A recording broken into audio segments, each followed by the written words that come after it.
Excited. I have been looking forward to this all day. I want to say all day, but I've been looking forward to this, oh my gosh, for the last few weeks.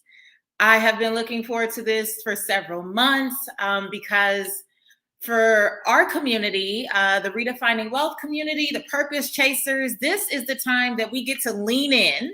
I do these every several months or so for the last year and a half. And this is the time that I get to lean in and really share my heart around why I do what I do, why I believe so much in the mantra chase purpose, not money. A big welcome to you. If you're brand new here, get comfortable, introduce yourself in the chat. Welcome. I know that we have YouTube going. We have the Redefining Wealth Facebook community going. We have another Facebook page. We have Instagram here. And so Instagram, I'm giving you a sneak peek tonight, but I'm not going to be able to keep up looking in both directions all week. So I just wanted you to have an idea of what Committed to the Call is all about, what this challenge is all about. And again, I'm super excited.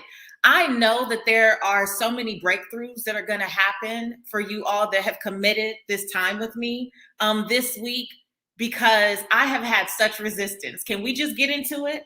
I don't know what it took for you to get here tonight. I don't know, what a struggle it was for you to clock out, for you to log off, for you to get someone off the phone so you could hop on. I don't know what you had to do.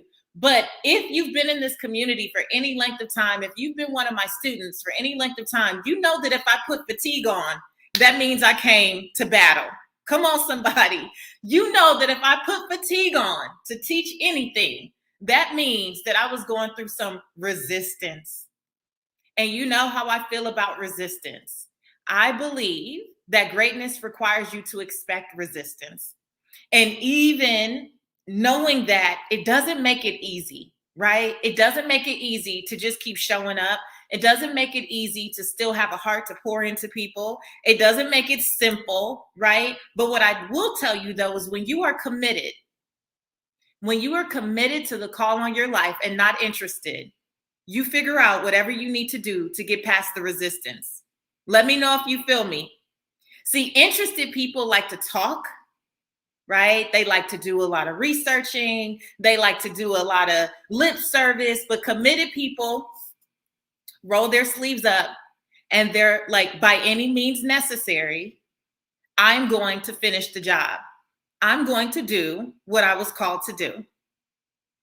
It's not about how I feel. It's not about, is this a good time? It's not about, is my family all together? Is everyone validating what I'm doing? Does everybody feel good about this? Listen, as long as I feel called to do what I'm supposed to do, it's not up to the validation. All the stars don't have to align. I just have to stick with it, right? We just have to learn to stick with some things. And so again, welcome to you on Instagram, YouTube, Facebook. This is day one of Committed to the Call. If you are not familiar with me, and I see you guys checking in from all over the place. I think I saw Nairobi, I saw Botswana. I see you checking in from all over the country. Instagram, tell us where you're checking in from as well. And I am so excited to serve you tonight. My heart is already full. I've been getting downloads all day, so I'm going to do the best I can to stay concise, but my heart is just ready to pour out. Yes, there will be a replay. If you are registered for the challenge, Instagram, if you're not registered for the challenge, you're going to miss out. YouTube, if you're not registered for the challenge, you're going to miss out. This 5-day challenge, Committed to the Call, will have replays, right? But you have to be registered for the challenge at patricewashington.com/challenge. That's patricewashington.com/challenge. If someone wants to be kind enough to type that in the chat for me on Instagram, I can pin that. So come on over and get registered. Even if you don't want to watch it on Facebook, you're going to get the replays in your email and you can watch it at any time. Oh, checking in from Croatia. Hello, Toronto, Philly, Miami, North Carolina, right? So you'll be able to watch the replays as long as you register for the challenge. The other reason you want to make sure that you get registered for the challenge is because starting tomorrow, I'm starting $20,000 of giveaways in products and programs and swag and all that great stuff. And only people who are registered from the challenge, when we pull your name, we're going to have to see that you are, thank you so much, Sasha. Thank you so much. When we pull your name, we're going to have to see that you're actually registered to participate. Okay. So I'll tell you about how you get like in line, or how you qualify to get a gift towards the end. But yes, for those of you that are in London, you're in Europe, you're in Africa, it's all types of, it's the middle of the night. I applaud you for being here right now, but I do understand you're going to get tired. I understand. Some of you not going to be able to sleep. I'm just going to tell you right now, because I came to provoke some things in you, and you may not go back to sleep. You might be up all night, friend. I'm just going to tell you right now, you may be up all night. But let me just dive in. So I know that so many of you were invited to the challenge by friends, by coworkers, by cousins. Let me tell you a little bit about myself, just to make sure that you know who you're listening to. So I want to give you just a brief version, but I am really here to dive into this idea of mission versus passion, and I cannot wait. Okay, my name again is Patrice Washington. I have been known as a personal finance expert in media for over a decade. So I'm gonna give you the short. I've written 5 books on personal finance. 3 of them were national bestsellers. I have literally spoken to audiences of 10,000 plus all over the world. Let's see, I coach women in the area of really getting clear about their purpose and how to monetize that in the marketplace. I did 4 years on a nationally syndicated radio show. Maybe you've heard of it. It's called the Steve Harvey Morning Show, where I was the personal finance expert there, answering people's questions every single week for 4 full years. And I've done a lot of things. I've been featured everywhere from I don't know, Cosmopolitan to a 4-page spread in Essence magazine. Just a couple weeks ago, I did a 22-city national media tour. I'm a brand partner for a lot of your favorite brands. Most recently, Hilton is a brand that I've been working with. Like, I have done all the things. I have done a lot of things. And I say that because, one, I want you to know that what I share with you is not theory. This is what I do. This is what I live, right? I say that because this is not theory. This is not a has-been story. These are the things that I'm still, like, some of those things are things I've done, and there's a lot of things that I'm still currently doing, right? But I want to be very clear. None of these things would be possible if I did not first commit to the call.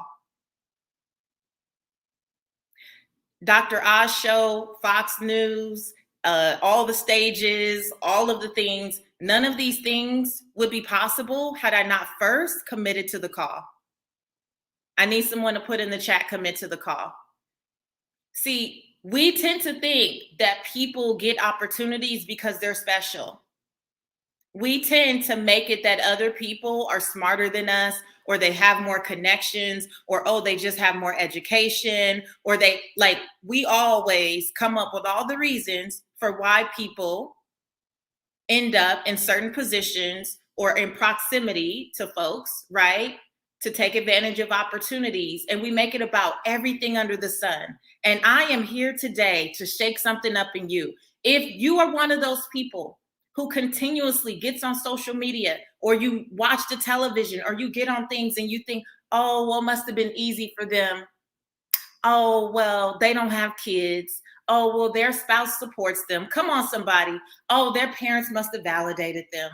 Oh, they've probably never been through anything like I've been through.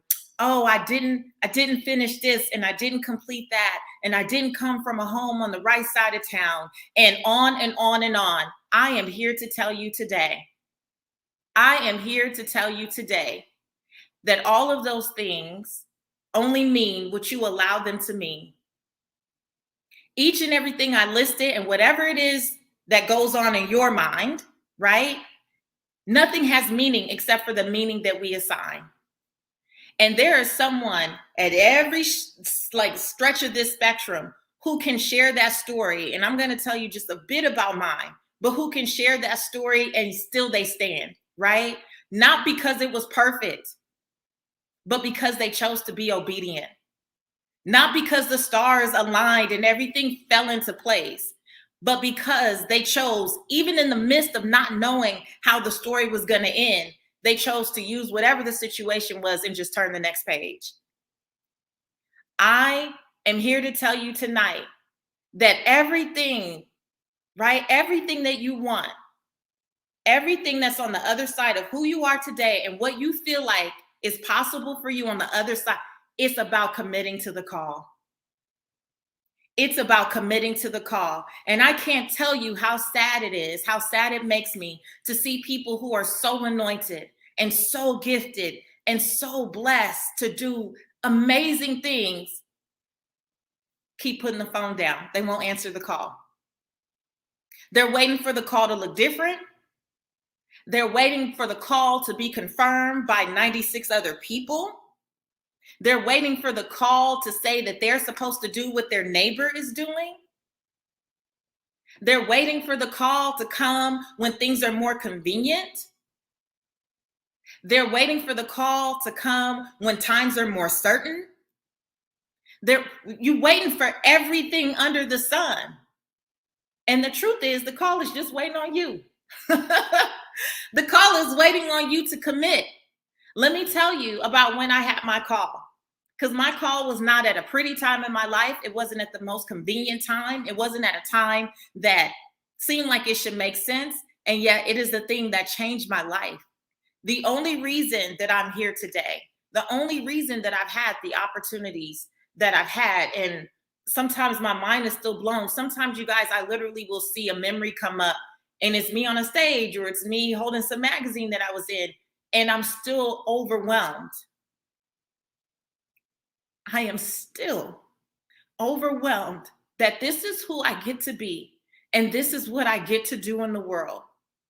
Because on March 9, 2009, when I was on the bathroom floor of my 600 square foot apartment, bawling, snotting, and crying and saying, God, why me? I didn't see this. When I committed to the call, this was nowhere in sight. My face on 5 books, nowhere in sight. Coaching hundreds of women every year, nowhere in sight. Speaking on stages alongside people that I have admired for so long, nowhere in sight. Okay? I went from starting a brick and mortar real estate and mortgage company straight out of college. I was 19 when I was licensed in real estate. I was 21 when I became a licensed real estate and mortgage broker in the state of California. And I was so addicted to achievement. I don't know about you guys, but I used to connect achievement to love. So the only way I thought I could ever earn love was to achieve. Does anybody else resonate with that? The only way that I thought I was ever, like I could ever qualify to truly be loved was through achievement.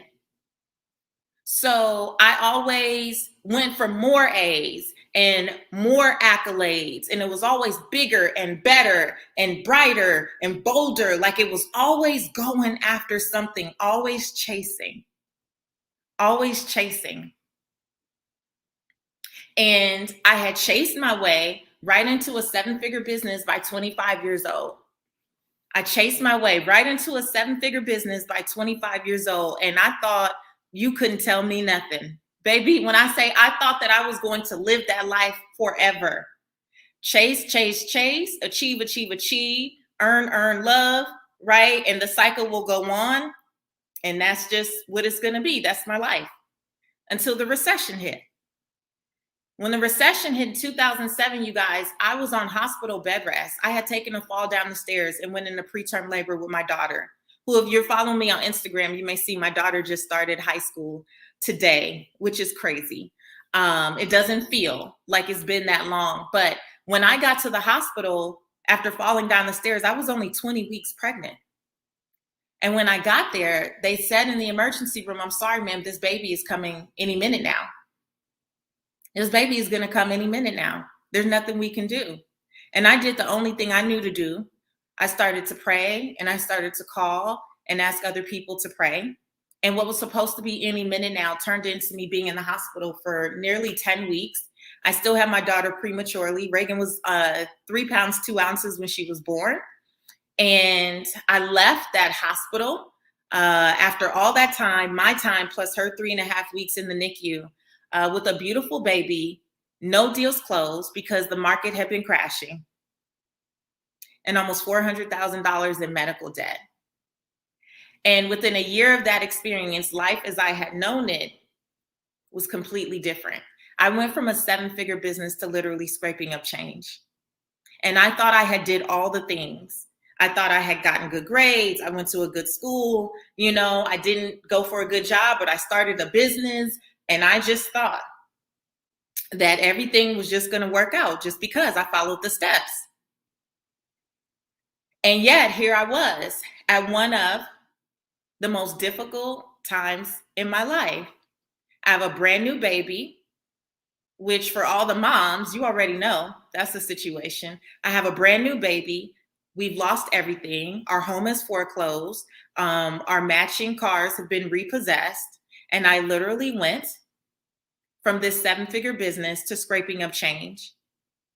We went from that home in Southern California to a 600 square foot box of an apartment in Metairie, Louisiana. And on the bathroom floor in that teeny tiny apartment is where I committed to the call. Because I don't know about you, but you ever get sick and tired of being sick and tired? Have you ever felt like you have brought yourself as far as you can take yourself? Like I used to be the one that came up with all the bright ideas. And so when I was fresh out of bright ideas and nothing seemed to work, and I had come home from applying for food stamps and welfare, and there was another eviction notice. And earlier that day, I chased the power man down with my baby on my hip, begging him to turn the lights back on or my baby's milk was spoiled. And I did not have money for any more milk. I was sick and tired of being sick and tired. I had done all the things that I thought were the right things. And it was in that bathroom that it started with just looking in the mirror, bawling and snotting and crying and saying, God, why me? I've been a good person. I try to operate in integrity. I try to do people right. Like, how did I get here? Like, why am I in this position? And it was in fetal position, balled up, snotting, the good old ugly cry where you don't even recognize yourself. I mean, an ugly, nasty cry that I heard what I refer to as a still small voice that told me to get my Bible. And when I got my Bible, I landed on the scripture, Proverbs 17:16. And it said, what good is money in the hands of a fool if they had no desire to seek wisdom? What good is money in the hands of a fool if they had no desire to seek wisdom? And that changed everything. Because that was the first time I realized that while I've been very knowledgeable and I had a lot of book smarts and I could pass a test like nobody's business, I had not been wise. Because knowledge, right? We use those interchangeably. Knowledge is book smarts, it's information, it's education, but wisdom is knowing when to apply it, how to apply it, with whom to apply it. And I realized, okay, well, you book smart, but you haven't used wisdom, because a part of wisdom is learning how to seek wise counsel. And I definitely didn't know how to do that. Raise your hand. Give me something. Give me an emoji. Yeah, somebody said, I see why your name is Seek Wisdom. It's my daily reminder to seek wisdom, right? Raise a hand if you are the one that everyone else comes to and you don't know how to ask for help. Raise a hand if you would rather Google all night than ask for help and get support. Because that used to be me. But my life has changed so much since understanding that people want to support me. Like understanding how to seek wise counsel. And I really want to applaud you. I give you a little bit of my background because I want to applaud you for being here tonight, for allowing yourself to be in community, right? For allowing yourself to be in community with like-minded, but more than that, like-hearted people, right? Where you can get wise counsel. I'm telling you guys, if you're on Instagram, if you're on YouTube, you need to come over to the Redefining Wealth Facebook group. I know some of you are like, oh my gosh, I don't do Facebook. Okay, but you're missing community. Some of you can't commit to the call because you're not surrounded by people who have the capacity. You can't commit to the call because you're not surrounded by people who have the capacity to support what it is you're supposed to be doing. You're allowing yourself to be inundated with people who don't have vision. And it's okay if they don't have vision, but at the least, if they could at least support your vision. But how can people with no vision help you execute your own vision? Make it make sense. You got to get around people who are trying to do something. They don't have to be trying to do what you're doing, but they have to be in a place to be purposeful, right? And they're using wisdom, they're seeking wisdom, they're willing to share. So come to the Redefining Wealth Facebook group. I'm telling you, you got to get tired of being out there as a lone ranger. What wore me out in that season is that I suffered in silence. Can we tell the truth? When I was on that bathroom floor, my friends and family didn't even know what happened to us.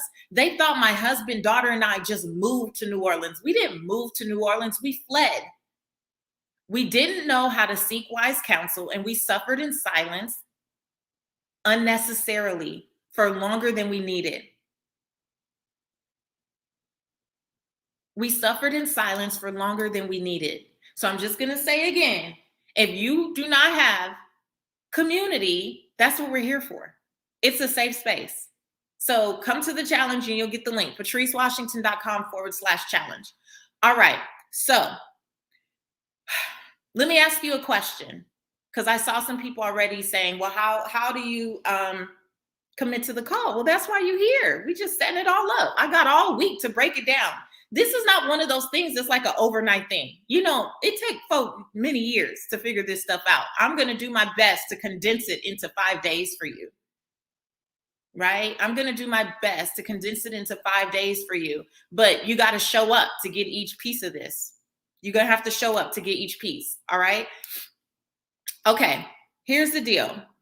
So that was when I received my call. My question for you, if you are participating in the chat, which it looks like hundreds of you are, when did you receive the call? If the idea of having a call in the first place resonates with you, when did you receive the call? When did you receive the call? And what did it say? So here was my call. When I realized that although I had been really great at education and I had always been passionate about financial education, that I was in that season to learn compassion for other people, that was a part of the call. Because I wanted to go everywhere and tell people that this journey was not just about chasing money. It's that we had to seek wisdom first. Because you can get all the money in the world, but if you don't have the wisdom to maintain it, it's not going to stick. And so I felt like that was the mission. Like it was to go out and to share that. I see Roseanne say October 2019. Okay, 2020, 2012, 2015, 2016. Okay, 2 weeks ago, I'm here for it. Okay. So the call is this tug. It's almost like a nagging sense that you should be doing something. It's almost like a nagging sense that you should be serving someone, that you should be doing something in particular, that you should be using some gift in a bigger way. And typically, for many of us, it comes out of a negative season. For many of us, it can come out of a painful season, right? I see someone say, I received a prophecy 10 years ago. So funny you say that. I actually was prophesied to that I would be a writer and a speaker when I was about 22. And I was like, girl, what you talking about? Completely ignored it. Who else? How many of you have had people speak into your life and say like, oh, I see you as this, as I see you as that. But because we've had so much childhood trauma and we've gone through so many experiences where people have told us something that was counter to that, we don't hear it. We don't believe it. We don't lean into it. So some of you have something that literally nags you. A couple times a year, every so often, right? Every so often, it just nags you like, I should really be serving women in this way. I should really be using this gift. Or you'll see someone and you'll go, I feel led to do that. I feel led to get on stage. I feel led to coach people. I feel led to use my voice that way. I feel led. You're feeling led. You're being pulled. So the call is like a pull in a certain direction. But many of us avoid the pull. Some of us are awaking out of our sleep at the same time often. Like 2:12 for some reason, and that was the former company name of my husband. His old company was 2:12. But around 2:12, 2:13 in the morning, when I'm getting the call that I need to shift or do something, I keep waking up at that time for no apparent reason. There's no alarm clock, there's nothing. I'm tired. It would be great to be asleep, but I keep getting that. Is that making sense for those of you who ask, what is it? So it's this tug, it's this pull, it's like a gravitational pull that makes you feel like I should be doing something. I should be in this area. Some of you felt it when you moved to a certain place. Had no idea you were going to move. Some of you have felt it in so many different ways. That is what I would say is the call. That's what I would say is the call. Now, let me tell you a few things about the call, and then we'll get into the difference between your gift, your passion, your purpose, and the call, and how you use all of these. Okay? First of all, you need to know that there are a lot of things calling you. You need to know that there are a lot of things calling you. And the reason so many of us stay stuck is because we haven't learned to tap into the voice that's the right voice. We haven't learned to tap into the voice that's the right voice. There's a lot of things calling you. A lot of you are really busy. You're not productive. A lot of you are very busy and extremely distracted, doing lots of things that don't lead you to any type of purpose. Can we tell the truth? Can we tell the truth? I told you I put my fatigue on. I came to fight today. Right? There's a lot of things that are fighting for your attention. There are a lot of things. Some of you are busy building other people's stuff. And I'm not talking about working in your 9 to 5. I'm not one of those people who are like, girl, quit your 9 to 5. I don't do that. Because I believe that you can be using the right purpose in somebody else's business and it be just fine. It could be your purpose to be in someone else's business. Everyone's not meant to be an entrepreneur. So that's not what I'm here to say. But you're distracted because you don't have your own vision nailed down. So when you don't have a vision for your life, you just move about going to and fro, going all in on everybody else's stuff. Right? And you're just spiraling in these cycles of confusion because there's so many things out here, especially with social media now, that will pull you in every which way. And when you don't know whose voice you're listening for, you're going to be all over the place. Now, let me just say this, because I understand that everyone does not have the same faith that I do. And I'm not here to push my faith on anybody. But I can only teach from my experience. I can only teach from my perspective. So this is not to offend. This is not to make you feel some kind of way. But what we're not going to do is I'm not going to feel some kind of way in my business either. Okay? Like, I didn't create this environment for me to feel unsafe. So I'm not going to be disrespectful about what you believe or what you don't. And I just ask that you also respect what I believe. Now, what I can say is that it was very hard for me to truly answer the call all my life. I have been introduced to things. People have prophesied certain things to me. Like I could see kind of visions of certain things, but I was spiritually malnourished. Let me just roll back. I was spiritually malnourished. What happens when you are malnourished? Is malnourishment a good thing or a negative thing? Is malnourishment a good thing or a negative thing? From what I understand, malnourishment will cause all types of confusion. It'll cause all types of confusion, right? Lots of things will start to go on when you are not taking care of your spirit. Let me just say this. I believe that a lot of people cannot commit to the call because they don't know whose voice they're listening for. And you're never going to know the voice, right? You're so busy trying to build a business and I'm about my money and I'm on my hustle and grind.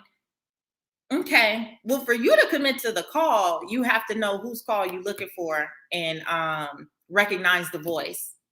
I don't know about you guys, but do you remember when your mama, your big mama, your granny used to call and they used to just give you direction, like take the chicken out the freezer. Who remembers those days? We're the 90s babies, the 80s babies. Who remembers those days when your mama used to call and barely greet you and tell you to take something out the fridge? You know what I'm talking about? Put it out so they can make it for dinner. Huh? You remember that. Did you have to say, well, is it you, Mom? Because you know if your mom got home and it wasn't out the fridge, you was getting in trouble, right? Did you have to ask second questions? Did you need a whole bunch of confirmation? Did you need to ask your brother, is that really what Mom said? Did you need to call your auntie and see if she had caught a word about what your mom was going to cook for dinner? Did you need a lot of confirmation? No, because you knew the voice. You knew the voice. And how do we typically recognize someone's voice? We spend time with them. When you're talking to someone, you remember when you start talking to your boo thing and you start cupcaking? You remember the cupcake. You go to sleep. You go to sleep. You go to sleep. No, you go to sleep. You fall asleep, right? You knew that voice. It didn't take much. You could be in a crowded place and that voice says your name and you turn around, you're like, oh, that's my boo thing, right? You know the voice. We know the voice when we spend time. So I would be remiss. I'm going to tell you the truth. I would be remiss if I didn't first tell you that there's no way for me to teach you to commit to the call if you're not willing to commit to like leaning into the voice of the caller, because I'm not the caller. I'm here to reintroduce you to some things. I'm here to shake some things up, but I'm not the one calling you. I'm not the one calling you. And let me be clear. There are so many people being called and so few answering. There is so much like runway out there. Your path is cleared for you. But you're so busy on other people's path. You're so busy on other people's runway. You listening for their call. That's not your call. You busy doing what other people are doing. That's not for you. That's why every new thing that comes out, y'all kill yourselves trying to master reels, get on TikTok, do this, do that. You want? I will not. I was not called in some of these directions. It's not my ministry, right? You have to lean into the voice of the one who called you. On the Redefining Wealth podcast, we have a great episode about being spiritually malnourished, spiritual malnutrition. It was so good because a lot of us like to snack, and it's time for you to feast. If you're going to commit to the call, you're going to have to get clear about what your creator has called you to do. Even in my programs, I try to really stress to the ladies that I coach, you got to be in tune with what you're being called to do, because you'll see your sister winning and then think you should go do that. And then you'll see someone's doing this and then you'll be over here doing that. And that's why so many of you have started a million things and yet finished nothing. Some of you are professional non-finishers. You a professional non-finisher. You the queen of starting, but you don't finish. You know why? Because you haven't committed to your call. If you committed to your call, right? Because once we commit, then we are equipped.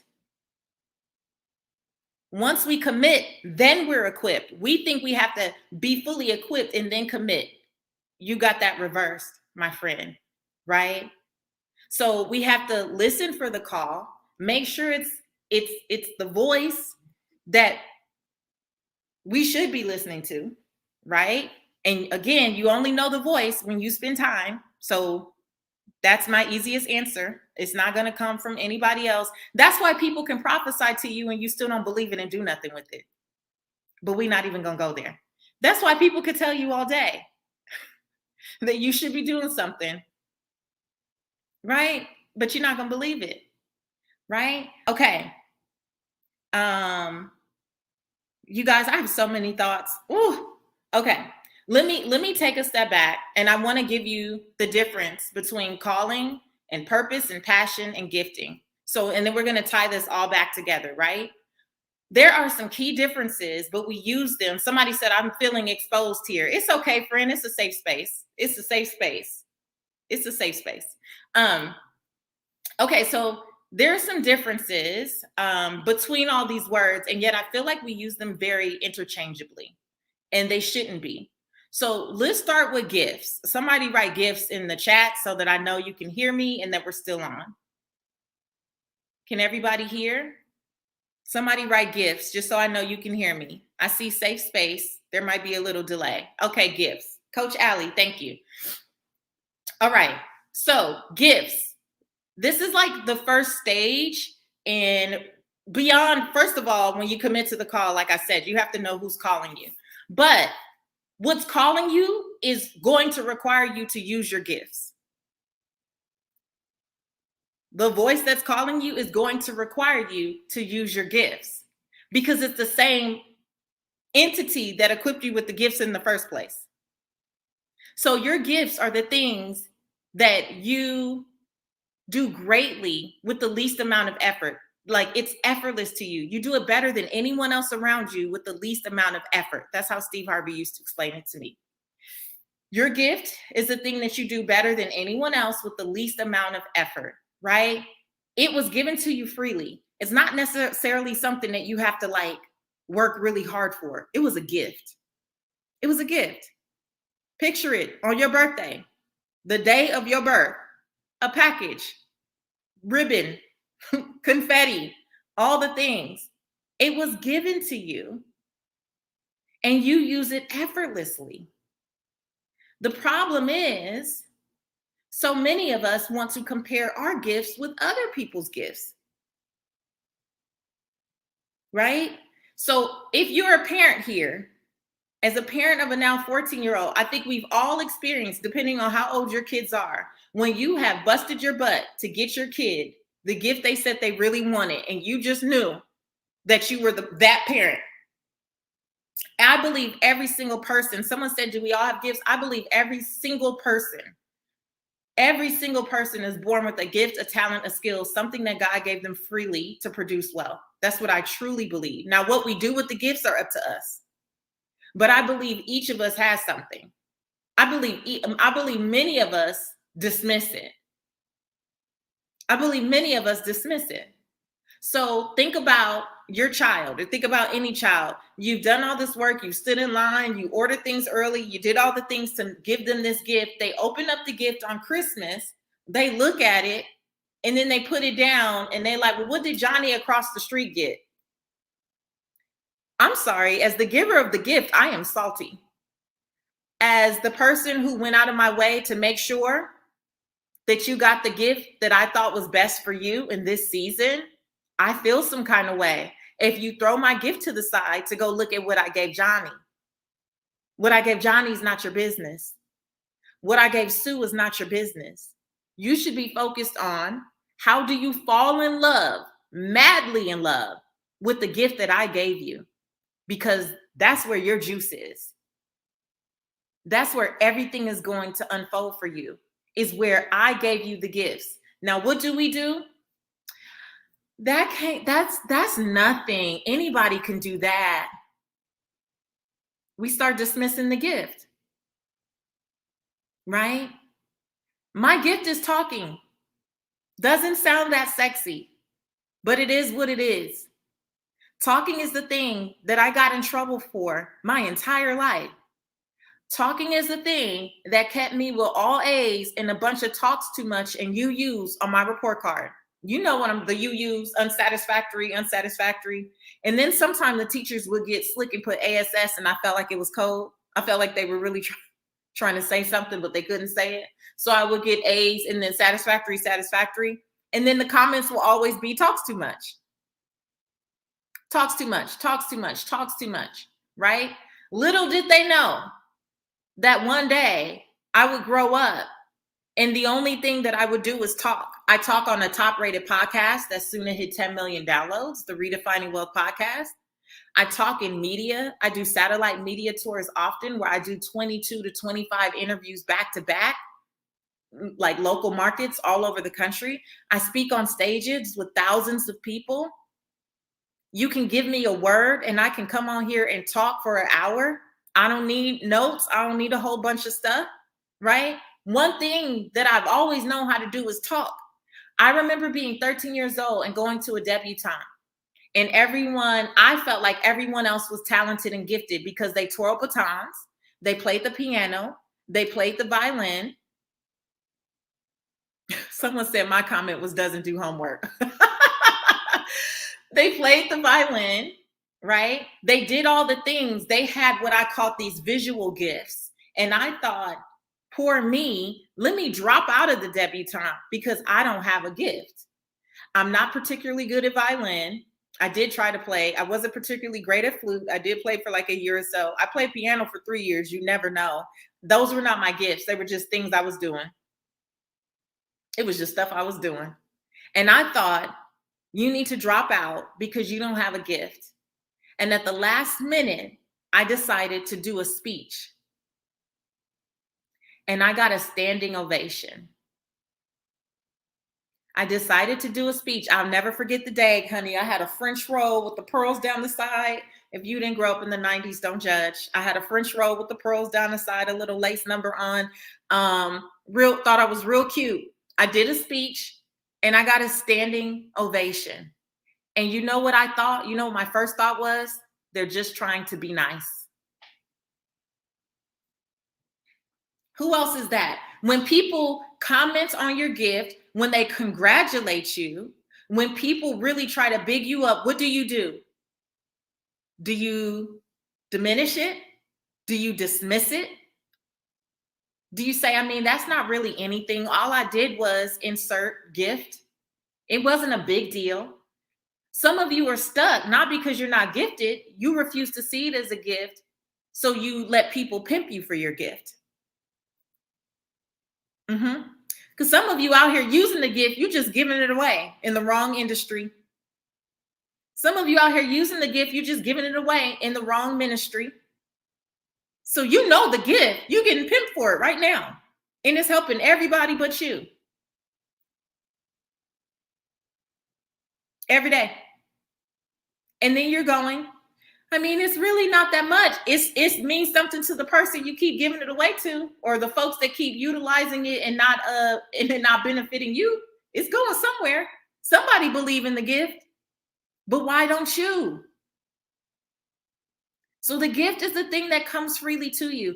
And it breaks my heart sometimes when I think about how many years I went on believing that I was not gifted. So I tried to use intelligence to earn, as I started this by saying, earn people's love, right?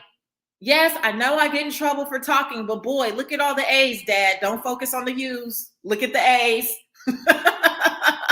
right? Don't focus on that, Dad. Just focus on this. So I was doing all the tap dancing, trying to do everything else, when the thing that I was really supposed to use, you guys, was right in front of me. And I was 13 years old when I got that standing ovation. I would be probably 24, 25 before I started speaking to help grow my business, my first business that I told you guys about. And then before I really saw myself as a speaker, I was probably 30. 17 years of denying the gift. 17 years of letting the fact that other people didn't recognize it as a gift stop me from using it. I knew I liked to talk, but because other people didn't understand it or recognize it to be a gift, I kept dismissing it and wanting it to look like Johnny's and wanting it to look like somebody else's. Right? So that's your gift. It's usually the thing that you're denying every day. It's usually the thing that you're denying every day, that you're downplaying, that you're dismissing, that you're not making a big deal. That's the thing. It's the very thing that you're supposed to use to produce wealth. Let that sink in, because some of you know exactly what you've been doing. Some of you know exactly how you've been like playing it off, playing it to the left, but then praying for how you're going to get these bills paid and how you're going to get the kids to go to school. You playing your gift to the left, but then you praying about things that are really simple to fix. Okay, let me be nice. Let me be nice. I'm going to try to be nice because I want you to come all week to the challenge. So I'm going to try to be nice. But for those of you who know me, you already know I like to go in I'm trying to be nice. Some of you, this is the first time you've ever met me in your life. I would like for you to come back, but it goes downward from here. Tomorrow, I'm just going to keep it all the way real. Okay. So that's the gift. Now, let's talk about passion. Let's talk about passion, because a lot of you, and this session is actually like mission versus passion, right? A lot of you have been pursuing what you consider to be a passion for 3, 5, 10, 15, 20, 25, 30 years, and you're frustrated because it hasn't gone anywhere. You're frustrated because it hasn't gone anywhere. Let's tell the truth, right? And you have heard and subscribed to this idea that follow your passion and the money will come. Okay, I'm here to disrupt your thinking tonight, because I don't believe in that foolishness, not one bit. I don't believe in that. I don't believe in just follow your passion and the money will come. Follow your passion and everything will fall into place. First of all, let's be real. Some of you are passionate about things you're not proficient in. Some of you are passionate about things that you have not put any time into actually perfecting. And in no way, shape, or form is anybody going to be paying you for that. And somebody needs to tell you the truth. See, what we do is dismiss our gift, and then we try to fill the void with just things that we're passionate about. And passion is fine, but passion going to be your hobby.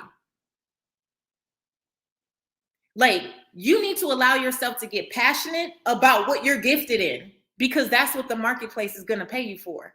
Let me tell you, I am so passionate about singing. I love to sing in the shower. On any given day, you come into the Washington household, it's going to be a tune. There's going to be a tune belted coming from my master bedroom. Yes, it is.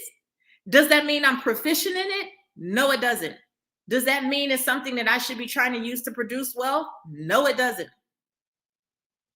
Does it mean I should be trying to call myself Whitney Houston? And I believe today was her birthday. Shout out to Whitney Houston. No, I shouldn't. Right? Just because you're passionate about something, I'm not saying don't do it. I'm saying you might be using up a lot of purposeful time on something that you're passionate about, but it does nothing for anyone else. Let me tell you how you know. Some things you might be passionate about because they give you great energy and it lights you up and it gives you real joy. And that is like wonderful. But passion is for you.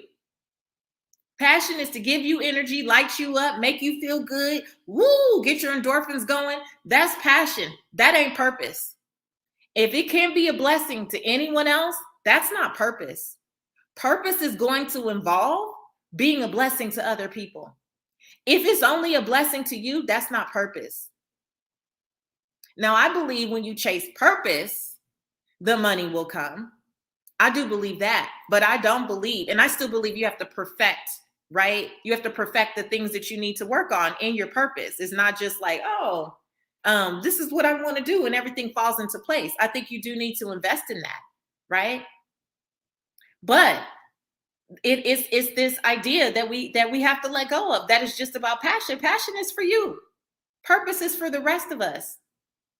So yes, I was always passionate about financial education. It wasn't until I partnered my gift of speaking with it that it became a purpose, because now I'm of service to other people. I partnered my passion of a subject of a whatever, right? Whatever your thing is. And then I attached it to something I was gifted at. And that became purpose because the marketplace could receive it.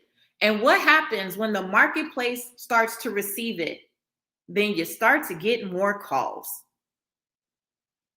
Now you are continuously being led down different paths that help you continue to bring all of that together. When I first committed to the call on the bathroom floor on March 9, 2009, I did not see this. I didn't see this. What I started to do, what I got up the next day actually and did, was start a free blogspot.com. It's up to this day, seekwisdomfindwealth.blogspot.com. And my only thing was, okay, I love Proverbs. I used to read Proverbs every day. So I'm like, okay, I love Proverbs. I love biblical teachings. I like to write. I'm pretty good at writing. Let me write about financial education from a biblical perspective. That was the first iteration of this whole thing. I had no idea that committing to just that, committing to this idea that I want other people to know that this journey is not just about chasing money, it's about seeking wisdom. And I'm going to use biblical principles, and I'm going to use what I've learned in business and finance, because be clear, I lost all my money, but my mind ain't bad. So anyone who's willing to listen, I'm going to take them with me. That was my goal. That was March 2009. How long has it been? Over 12 years. And over 12 years, purpose has evolved. So as I continue to commit to the call, right, I'm being led in new directions. I am committed to the vision that God gave me to bless people in this way. I'm not attached to how I get there. That's why when people ask me like, oh, are you going to teach this? Are you going to do that? If I'm led. If I'm not, nope. If I'm not, no, I'm not. I'm not going to do it again. Oh my gosh, that was so lucrative. I can't believe you're not doing it. It's like when I left the Steve Harvey show, I was there from 2014 to 2018. And people said, oh my gosh, how could you leave an opportunity where you got millions of people listening? Because the Holy Spirit said, some don't have to be bad for your season to be up. It don't have to be bad for the season to be up. Sometimes the season is just up. Your purpose is evolving. And yes, people have stumbled upon you on that radio morning show, but they weren't coming for you. They were coming for him, which is fine. That was his show. They stumbled upon you.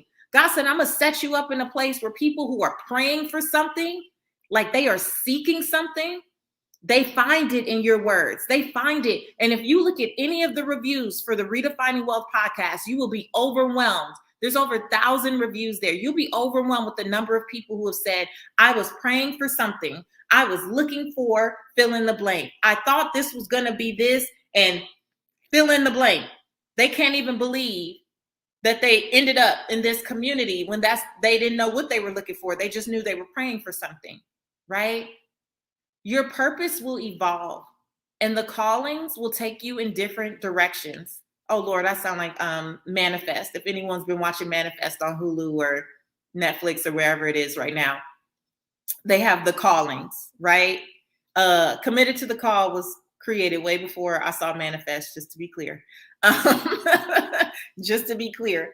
But right, you're going to get calls. How do you know when you're just using something that you're passionate about, but it's probably not in alignment with your purpose? No calls are happening. And I don't mean spiritual calls. I mean physical calls. Can we get into the other side of calling? They're physical calls. When you are showing up in your gift and you are doing what you are purposed to do in the way that only you can do it, folk gonna call. Somebody's gonna say, can you come do that at my school? Can you help my mom with that? Can you help me with that? It'll just, yes, I did, beautiful one, blessed. It'll just keep coming. Like, it'll just keep coming. When I was doing that free blog spot, I told you guys I started the day after getting off the bathroom floor. When I started that free blog spot, I thought that everyone was going to love it. Just naive, right? I sent it about to a bunch of friends. It was therapeutic for me because I needed to do something. There was a lot going on at this season in my life. I was sick and tired of being sick and tired. I was sick and tired of feeling beat up, and it felt purposeful. Right. So I figured it out how to put a blog up. I had never heard of blogs until maybe a week or two before then. So I put the blog up. I'm doing the blog. At first, I'm sending it to like friends and family. I didn't know about blind copying. I had no idea. I was just CCing everyone until someone was like, can you stop CCing me on these emails with 80 people? And I was like, oh, thank you so much. I had no idea. So I stopped blind copying people and I stopped copying people and I started to blind copy people. And so I would send it out. And, at first a couple of people, oh, I'm so proud of you. This is so nice. They really didn't know exactly what I was going through. They just knew that we moved to New Orleans. And then, my husband and my mom would read. And then there came a point where I was like a couple months into it. And I was asking my husband, like, hey, what did you think about my post this week? And he was like, oh, babe, I didn't get around to it. I'm like, oh, okay. And the next week I asked my mom, I'm like, Mom, What'd you think about my post? And she was like, oh, we've been so busy at work. I haven't read it. And then it became very clear to me that they were not reading. And this is no shade to them. This is no shade to them, but they were not my audience. They weren't my audience. And I was trying to force them to get it. Right? Just like some of you right now. You know what you're supposed to do, but you keep using the right gift with the wrong people. Using the right gift in the wrong ministry. Right? So I was trying to force my mom and my husband to read because it would keep me safe. Because I didn't want to actually get out there and get on social media and start sharing it with strangers. I wanted to stay safe. And the best thing my mom and husband could have done for me was not read, was teach me that the call that was on my life was to bless the masses, not them two. They are my support circle and they are my sounding board, but they are not the people that I was called to serve in that capacity. Does that make sense? Because some of you are frustrated because you're trying to force people to get it instead of putting yourself out there. You're trying to force people to get it instead of putting yourself out there because you made this all about you.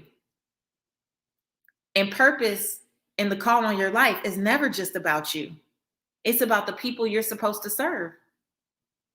So I got discouraged when I realized my mom and my husband were not reading, and I stopped writing. And it was a couple weeks had gone by.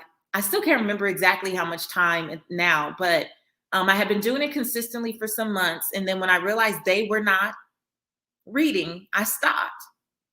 Like somebody who's watching me on Instagram right now, you stopped. You heard the call. You did your part to answer the call, and then you hung up. You didn't commit. You didn't commit to the call. You hung up because a few folks didn't get it.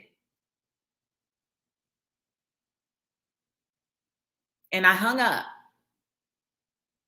And some time had passed, and a man sent me an email that I wish I could find to this day. Ooh, I wish I could get on like an old AOL account or Yahoo or whatever I had at that time. But I'll never forget, he sent me the message and he said, I've been reading your blog. I was really enjoying it, but I haven't heard from you. I hope all is well. And I was like, who is this strange man? Where did he come from? I didn't know how to look at the analytics on the blog. I didn't know how to read any of the back end of the blog. I had just learned how to post and, get out of there. That was it. So his email made me go try to figure out, well, who is this man? Where did he come from? What is he talking about? And when I started to dig through the back end of the blog, I realized I had views, my more recent blog post. So I hadn't been sending it out to all the people. And it was like 85 views and 100 and something views. And there were comments that I hadn't moderated that you needed to approve. I didn't know that was a thing. So all these things were going on while I was doing my part, I felt like, to answer the call. All these things were going on and I didn't even know. And I almost hung up too soon. Who was this for?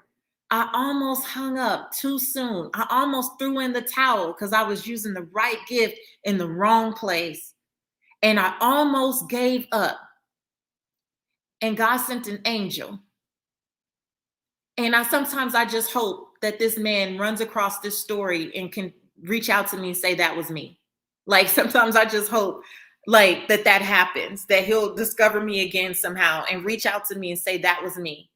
Because that was when I learned that an audience of one is still an audience. And some of you are not committed to the call because you're concerned that the audience isn't big enough. You commit first. Everything else will come. You think you're going to get a great audience and then all of a sudden, no, you need to perfect your voice. You need to practice your gift. You need to master like what's been given to you, what's been put in your hand, so that when you get the audience, the larger audience, when you get the masses, you know who you are already. You can't be swayed because as the audience grows, distractions are going to come and people are going to try to give you a new voice. Or there'll be so many voices that you won't be able to discern what's the voice that you need to be following. An audience of one is still an audience. I dare you to commit before you think you're fully ready. I dare you to commit before you think you have it all together. I was still in that apartment writing that blog post. When I wasn't in that apartment, I was living on my brother's couch in Atlanta, still posting to that blog. I just gotten my first apartment in Sandy Springs, Georgia, right? I was still contemplating filing bankruptcy, and I would share that with some people, and people would laugh at me and say, who do you think you are to be talking about personal finance? Like, look at your life. And I say, you just watch. I'm not here to act like I have it all figured out. I'm here to say, I've done it before and I'm going to do it again. And anybody who wants to come with me, I'm willing to take. Anybody who wants to come with me on this climb, I'm willing to take. And I've been committed to this call in my life since 2009. And for those of you that are wondering, if you didn't hear the beginning about all the things that I've done, we have been fully restored better than we were before. But I said that again in the beginning, and I would not be here, and none of these things would be a thing had I not committed to the call. This is why I'm so passionate about this challenge.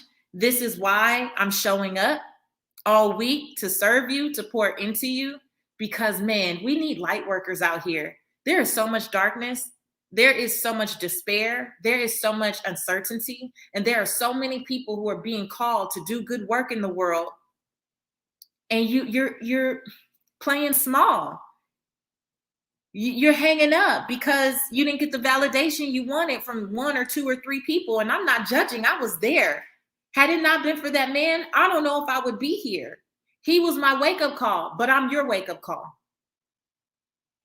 He was my wake-up call, and I'm your wake-up call. So if you find yourself in a difficult place right now, if you find yourself spiraling in these cycles of confusion, right? I don't know what to do. All the stuff. You know what I'm saying? I get animated. You know what I'm saying, right? This week is designed to help you have a breakthrough. This week is designed to get you thinking about your gifts. This week is designed to get you more consumed with leaning into your purpose. And this idea of like, oh, I haven't found my purpose. No, your purpose is right there. You haven't embraced it. Purpose ain't hiding from you. It's not under the bed. It's not outside in the bushes. Your purpose is right here in front of you, but will you receive it? Will you embrace it? Will you trust it? Will you lean into the voice that's calling you? And I'm going to challenge you this week. And again, I'm not here to force my faith on anybody, but I would be a complete liar if I did not tell you that I truly believe that my resilience was built because of my faith. My ability to really lean in and be spirit-led is because of my faith. So I can only teach you from what I know. And if that offends you, I'm not here to offend you, but I'm also not going to apologize because this is what I believe. And I know what I've seen. And I know how my life has changed. But I'm going to tell you, I could say any number of things this week, but you have to be in alignment with the voice that is calling you, because I can't call you. I'm here to help equip you, but I can't call you. Right? I'm here to share with you the tools and the strategies and the resources and the things that I've done to completely rebuild my life and help hundreds of women do the same for their lives. But a part of that is you're going to have to probably meditate on some things, pray about some things, listen to that voice for yourself. You're going to have to do that for you. So the same hour that many of you dedicated to being here with me tonight, I really want to encourage you that you spend some time in silence and you spend some time reflecting on tonight's homework. This week, I don't come to play. Like, I just want to be clear. I didn't wear fatigue for nothing. I didn't come to play with you. I'm here for your transformation. This challenge has literally changed people's lives. The last time I did this challenge was in December. The last time I did this challenge was in December, and I wish I could share with you all of the testimonies that have come from it. And my desire is to double down on those testimonies. My desire is to see more of you live your life's purpose. Men are welcome to the challenge. So come on over. You are welcome to the challenge. We always have a few good men, but just know you're going to be inundated with women. You're going to be inundated with women, but you are welcome to come, right? Like, this challenge has set so many people free, has got people back in touch with their gifts, has got people like literally doubling down on their purpose. I want to double down on the testimony. So I'm going to serve the mess out of you this week, but you got to come. You got to show up for yourself. And also remember, this ain't just about you. You are called to serve people. There are people who are not sleeping at night because they are waiting for you to answer the call. Yes, there might be a lot of people who talk about what you talk about, but nobody else has the story that you have. Nobody else can bring what you do. There's a lot of people out there that talk about personal finance. I'm not bothered by not a one, because the way that I've been equipped to talk about it is mine. My gift and the way that I move people to action is mine. My story is mine. We're going to talk about story later in the week. That's mine. And the unique blend of all of these things, my background, my experience, my story, my talent, and the thing that I'm passionate about, which is financial education, is what separates me from anyone else in the marketplace. If you are sitting on the sidelines because you're worried about somebody else doing what you do, you need to knock it off, because nobody can do what you do, how you do, right? Because you were created with purpose, for a purpose, on purpose, in this season, right now. God needed you to be here in order to get a message across. But let me be clear. You keep playing and not answering that call, somebody else is going to answer it. Because the mission will be accomplished with or without us. The mission will be accomplished with or without us. Somebody says, stop yelling at me. I can't help it.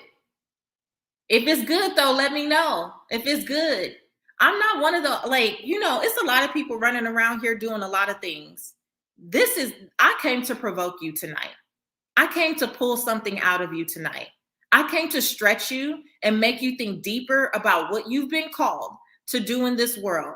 I came to encourage you and let you know that you don't have to be perfect to answer the call, but you do have to be obedient. I came to let you know that, yes, you want to strive for excellence, but if perfection is keeping you bound and like unable to really serve people, then no,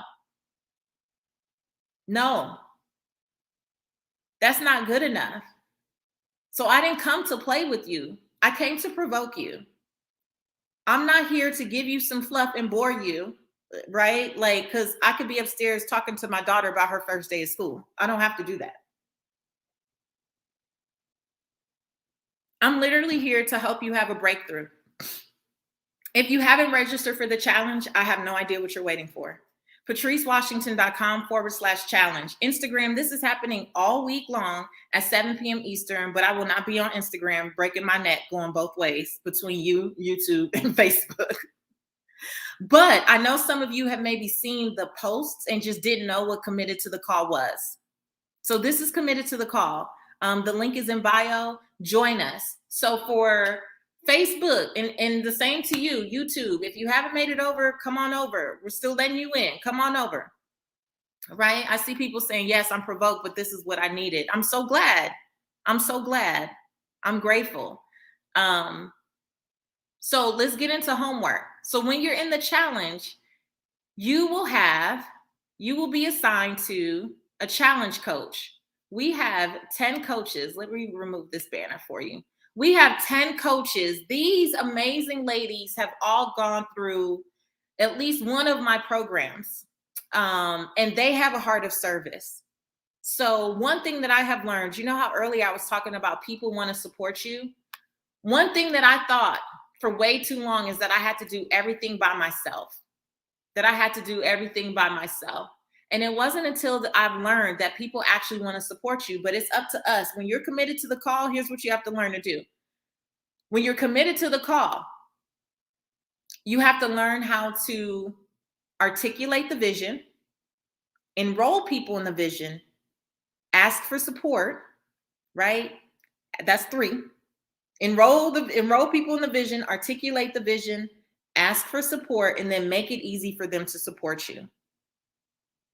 And when we first start doing the challenge, I think we have 5 coaches. And with each iteration of my group program, Purpose the Platform, we have more and more people raise their hand. Many times they're people who came through the challenge and had a breakthrough experience of their own, and they want to facilitate that for others. Like, how amazing is that?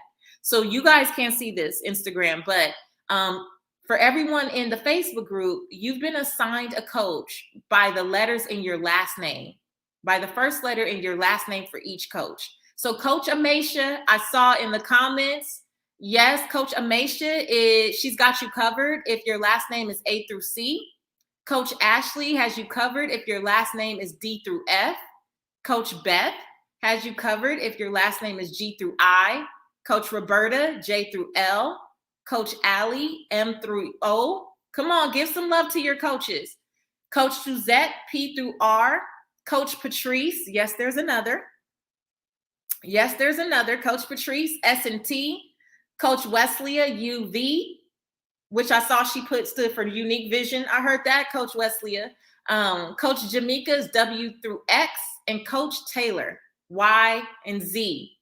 So give your coaches some love. Now, let me give you a little etiquette about coaches. Come on, if you're coming over to the challenge, let me tell you now, where do you view the challenge? Come on over. It's pinned, patricewashington.com/challenge.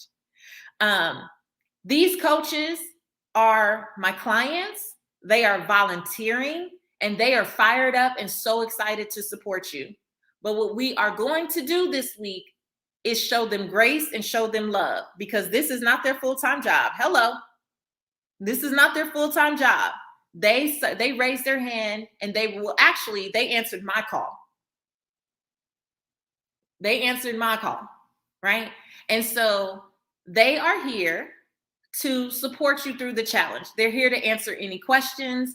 They're here to make sure that you do your homework, because we do believe in accountability to get things done, right? And they're just here to support and encourage you.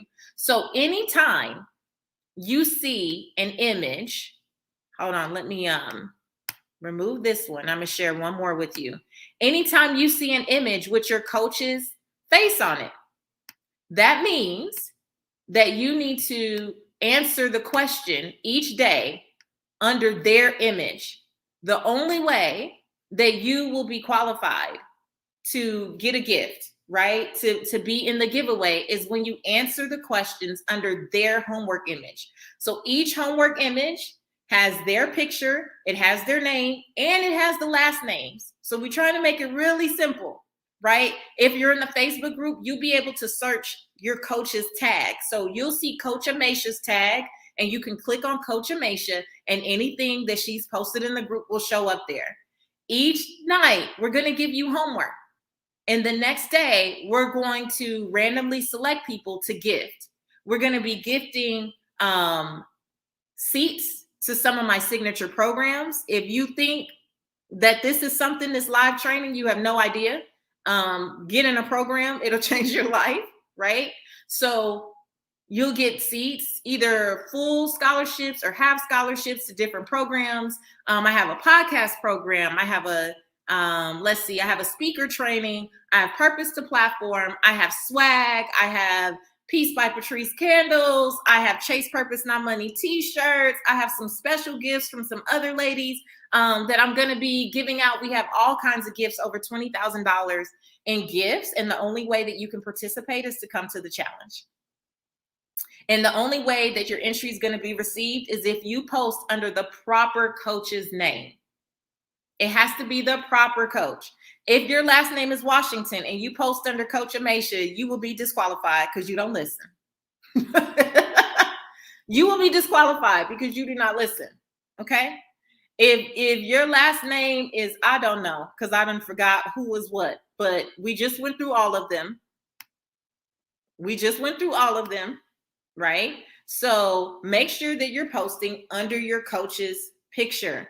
That is how you get qualified to win gifts. So I'm sorry, I took the image down and I didn't tell you what your homework was. So here's what you're going to answer tonight. Let me bring it back up. Ooh, what did I do with it? Okay, I done lost the image that quickly, so I'm just going to do this. Okay, so today is day 1. We talked about mission versus passion. So mission is, once you really get clarity around your purpose, that's what begins the mission, right?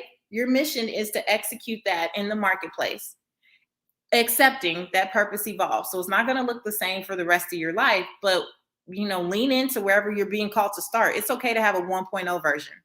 I'm on my eighth iPhone at this point. This is like the 12 or something. I had the original iPhone. Allow things to progress. Allow yourself to progress. Allow your purpose to evolve. There's nothing wrong with that, right? So that becomes the mission versus just the passion. What's for you? We want to be mission-led. We want to be spirit-led. We want to be purpose-led. Passion-led, that's more about you. That's not about the people. So here are the questions you're going to answer tonight. First question, what gifts have you been ignoring, dismissing, or silencing? What gifts have you been ignoring, dismissing, or silencing? You don't have to answer in the comments. Remember to answer under your coach's image, okay? That's number 1. And let me tell you, when you answer these questions, that's not just about you either. Your vulnerability is connected to someone else's breakthrough, and their vulnerability is going to be connected to your breakthrough. Sometimes you don't know how to articulate what's keeping you stuck until you see someone else say it. This is why you need to get in community. Sometimes you don't realize that that's even your issue until you hear someone else give an example or illustrate it, and you go, oh my gosh, that's what's been happening to me. This is why you need to be in community, okay? So don't think that anybody is like all deep into your post. We're reading your post. This is more about you getting it out for you, because for some of you, this is going to be the first time you've ever articulated this. This is real work, okay? So that's the first question. The second question for tonight's homework, who or what are you willing to let go of to live the life you desire? Who or what are you willing to let go of to live the life you desire? I had to let go of my preoccupation with perfection. This is sloppy progress all day. My goal every day is to give God something to bless and to stay committed to the call. I'm not concerned with how perfect it looks. I'm not perfect. You're not perfect. You should have no expectation of perfection from me. I'm the first to tell you.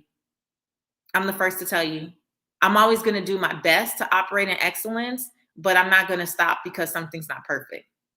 And that's something I had to let go of to commit to the call, because people who are interested also tend to be perfectionists. So that's why you don't make any progress. Right? Because you're like, oh, it's not perfect. I need everything to be exactly right. And right? That keeps you interested. You're more interested in looking perfect than you are committed to the service of the call. That makes sense? You're more interested in appearing perfect than you are committed to being in service. Right? For those of you that are asking me to repeat the questions, all of this, if you enroll in the challenge, all of this will be emailed to you. If you can't make it live every night, you'll get replays. And the coaches will post homework. Come on in. Just come on in. We're not going to bite. Come on over. PatriceWashington.com/challenge. All right. So what do you need to let go of? For me, it was just like perfection. It was needing validation from everybody under the sun instead of just following the voice that was calling me in the first place. Let's see. I had to let go of a lot of childhood trauma. We'll get to that later in the week. We believe here at Redefining Wealth, something my girl Monique Coleman taught us on a podcast episode. Your business is only going to grow to the extent you're willing to heal. And many of us have childhood trauma that we haven't healed. And so we think it's about, oh, I need another book or another degree or another this. And really, maybe you just need to heal some things. Yeah. All the stars have to align. Nikki, when is that going to happen? right? When are all the stars ever going to align? I haven't been all stars aligned yet. I don't know how that happens or what that is. Okay, so that's the second one. Who or what are you willing to let go of to live the life you desire? And my last question, are you still merely interested or are you ready to be committed? Are you still interested or are you ready to be committed? You spend so much time floundering around. You spend so much time Googling yourself to death.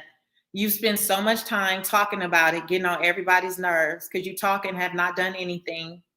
You spend so much time distracted by any and everything that has nothing to do with your purpose. Are you ready to finally commit? And I'm not saying that when you commit, it's easy. Let's be clear. And I'm not saying that when you commit, life is peaches and cream, because that's not true either.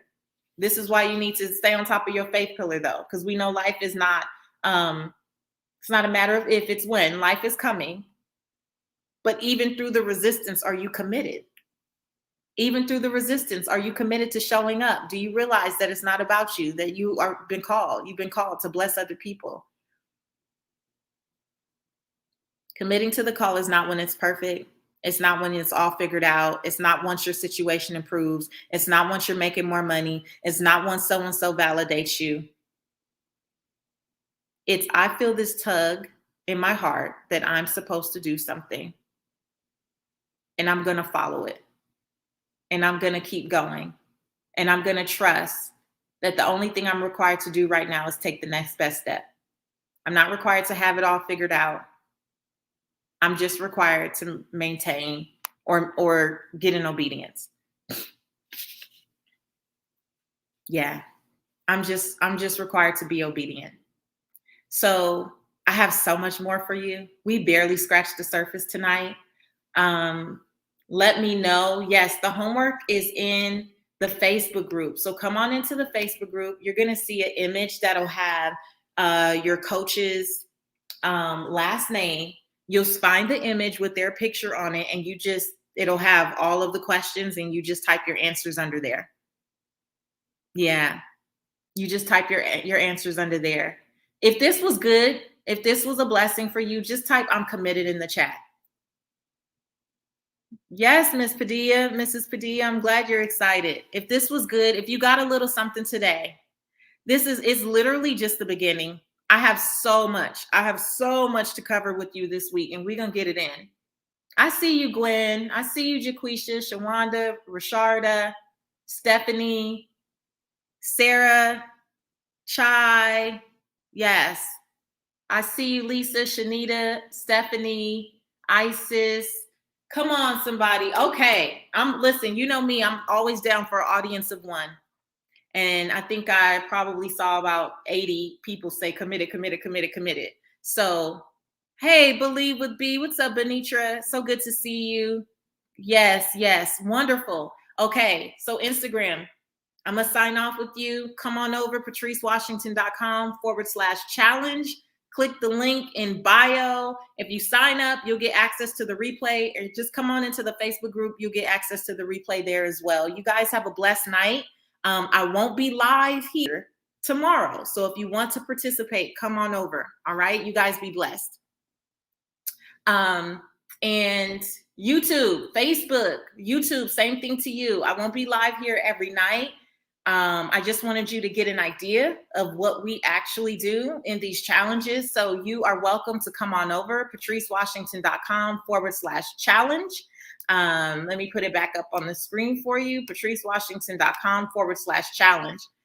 And to everyone on Facebook in the group, I hope you guys learned something today. I hope I've stirred something up in you. I'm so excited to serve you for the rest of this week. Get ready. You may not recognize yourself by Saturday morning. You may be walking with a new pep in your step by Saturday morning. We're going to pull some things up and replant the things that are going to help you actually commit to the call on your life. And it won't just be a blessing for you and your family, but for so many other people who are waiting for you. So it's been my honor. We're going to let this thing log out so we can get this homework and everything out to you. You guys be blessed. I'll be back tomorrow, God willing, 7 p.m. Eastern. and we're going to keep going. All right. You guys be good. God bless you. Bye bye.